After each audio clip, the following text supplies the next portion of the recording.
Mirpur side almost আমার কন্ট্রোলে ছিল। ফাইন্যান্স করেছি অ্যাপ্রক্সিমেটলি 5 করোড় টাকা, মানে 5 কোটি টাকা। আমি তৎকালীন পিএসওএফডির সাথে কথা বলেছি, তৎকালীন ডিজিএসএসএফ এর সাথে কথা বলেছি, তৎকালীন আরডগের যে লেফটেন্যান্ট জেনারেলের সাথে কথা বলেছি, জিওসি রামুর সাথে আমি কথা বলেছি। এই সব কিছু আমি করেছি উইথ দ্য ইন্সপিরেশন অফ আমাদের বর্তমান মাননীয় প্রধানমন্ত্রী জনাব তারেক রহমান সাহেবের ইন্সপিরেশন থেকে। গর্ব করে বলতে পারি আমাদের দেশপ্রেমী সেনাবাহিনী তাদের অবদানের কারণে আমরা বাংলাদেশটাকে ফিরে পেয়েছি। আপনি বলেছেন 19 জন, এটা হচ্ছে আইডেন্টিফাইড, অফিসিয়ালি করা হয়েছে। আনআইডেন্টিফাইড ইট ওয়াজ মোর দেন 19। এটাই হলো চিরসত্য। শুধুমাত্র আজকের দিনেই? হ্যাঁ, জুলাই আন্দোলনের সময় আমি ছিলাম লন্ডনে, মাঠ পর্যায়ে আমি ছিলাম না। বাট আমি যে কাজগুলো করেছি তার মধ্যে হচ্ছে প্রথমত হচ্ছে আমি ফাইন্যান্স করেছি অ্যাপ্রক্সিমেটলি 5 করোড় টাকা, মানে 5 কোটি টাকা, যেটার এই 5 কোটির একটু উপরে হবে, বাট আমি বললাম ধরে নিলাম একটা রেশিও অনুযায়ী 5 কোটি টাকা পুরো আন্দোলনের মধ্যে। এটা আমার একটা কন্ট্রিবিউশন ছিল।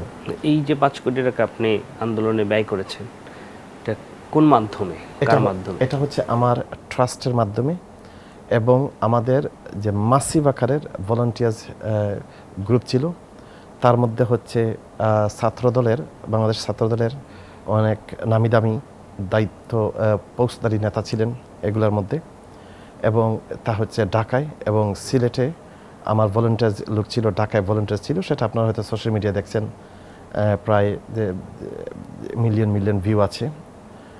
এবং জুলাই আন্দোলনে আমার পুরো একটা ডকুমেন্টারি আছে, যেটা অলমোস্ট প্রায় 21 মিলিয়ন ভিউ হয়েছিল আমার ফেসবুকে। তো সেই আন্দোলনে আমার যে অবদানটা ছিল সেটা হচ্ছে শুধু ফাইন্যান্সিং করা তা না, স্টুডেন্টদেরকে মনোবল দেওয়া, যে যারা এখানে দলমত নির্বিশেষে সবাই কিন্তু যে রাস্তায় নেমেছিল তাদের নিরাপত্তা দেওয়া, কাউকে যে অনেক লোকদেরকে বাসস্থান ব্যবস্থা করে দেওয়া। হোটেলগুলো তখন নিরাপদ ছিল না, তো আবাসিক এলাকাগুলোকে আমরা করছি, আমরা ক্যাপচার করেছি। এরপরে হচ্ছে সিলেট টু ঢাকা লোকজনদেরকে পাঠানোর জন্য সেই গাড়ির ব্যবস্থা করা, যানবাহনের ব্যবস্থা করা, ব্রাহ্মণবাড়িয়া থেকে যানবাহনের ব্যবস্থা করা। এরপরে হচ্ছে আপনার নোয়াখালীর বেগমগঞ্জ মনে হয় একটা এলাকা আছে, সেই জায়গা থেকে লোকজন আনা। ঢাকায় মিরপুর সাইড, আমি বলবো যে মিরপুর সাইড অলমোস্ট আমার কন্ট্রোলে ছিল, আমার লোকজনদের কন্ট্রোলে ছিল, including DOHS side, Uttara side, এগুলা ছিল। তো এগুলো হচ্ছে মানে মাঠ পর্যায়ের কথা। বাট আমি যে প্রশাসনিকভাবে আমি কথা বলেছি এবং খুব স্ট্রংলি কথা বলেছি, রিকোয়েস্ট করেছি, খুব ইমোশনালি কান্নাকাটিও করেছি। তার মধ্যে হচ্ছে আমাদের দেশপ্রেমী সেনাবাহিনী, যে যারা অনেক জেনারেল যারা দায়িত্বে ছিলেন এবং অনেক দায়িত্বেতে এখন নাই, ওনাদের সাথে কথা বলেছি। আমি যদি রেফারেন্স হিসেবে দেই, আমি তৎকালীন পিএসওএফডির সাথে কথা বলেছি, তৎকালীন ডিজিএসএসএফ এর সাথে কথা বলেছি, তৎকালীন আরডগের যে লেফটেন্যান্ট জেনারেলের সাথে কথা বলেছি, জিওসি রামুর সাথে আমি কথা বলেছি, মানে অনেক জিওসিদের সাথে কথা বলেছি। এবং আমি রিকোয়েস্ট করেছি, অনুরোধ করেছি এই বিষয়টা যেন ছাত্রদের বুকে যেন কোনো গুলি না লাগে, ওনারা যেন মেনে নেয়। এবং এই সব কিছু আমি করেছি উইথ দ্য ইন্সপিরেশন অফ আমাদের বর্তমান মাননীয় প্রধানমন্ত্রী জনাব তারেক রহমান সাহেবের ইন্সপিরেশন থেকে। ফার্দারমোর আমি যে কাজগুলো করেছি, এই 5 আগস্টের পরে যে আমাদের আইজিপি ছিলেন বাহার সাহেব, উনি ছিলেন একটা মেডিকেল সাইড উনি দেখতেন, সেখানে আমি ফাইন্যান্সিং করেছি।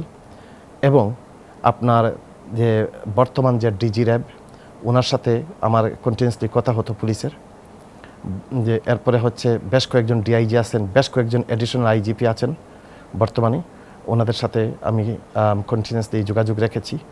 এবং আমি এই যাতে সবাই আমরা ছাত্রদের গায়ে যেন আর একটাও গুলি না লাগে, সেই ব্যাপারে আমি অসম্ভব ভূমিকা রেখেছি।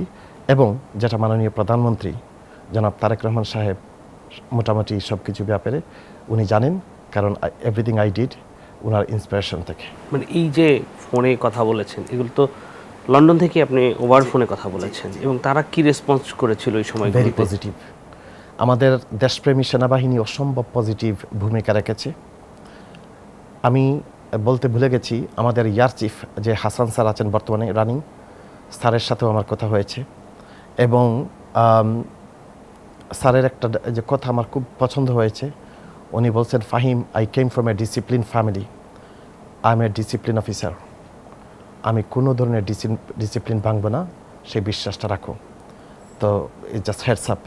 তো সেইভাবে আমি আমাদের যে অফিসারদের সাথে কথা বলেছি, যে অনেক জেনারেলদের সাথে কথা বলেছি, স্যারদের সাথে কথা বলেছি, ওনাদের অসম্ভব আন্তরিকতা ছিল এবং ওনারা অসম্ভব মোটামুটি আমাকে যেভাবেই আমাকে ওনারা কাম ডাউন করতে পারেন সেইভাবেই ওনারা আমার সাথে কথা বলেছেন। I was satisfied, simply I was very much satisfied. And গর্ব করে বলতে পারি, আমাদের দেশপ্রেমী সেনাবাহিনী তাদের অবদানের কারণে, আমি মনে করি বিশাল বড় অবদানের কারণে আমরা বাংলাদেশটাকে ফিরে পেয়েছি আমাদের হাতে। আপনি যে কথা বলেছেন ওনাদের সাথে, ওনারা কি আপনার পূর্ব পরিচিত ছিল না? হ্যাঁ, আমার অনেক পুরানো পরিচিত এবং বাংলাদেশ সেনাবাহিনীর সিনিয়র অফিসার যারা আছেন অনেক অনেক আগে থেকে পরিচিত এবং আপনি মনে করতে পারেন most of the officers I know them since 2007-2008।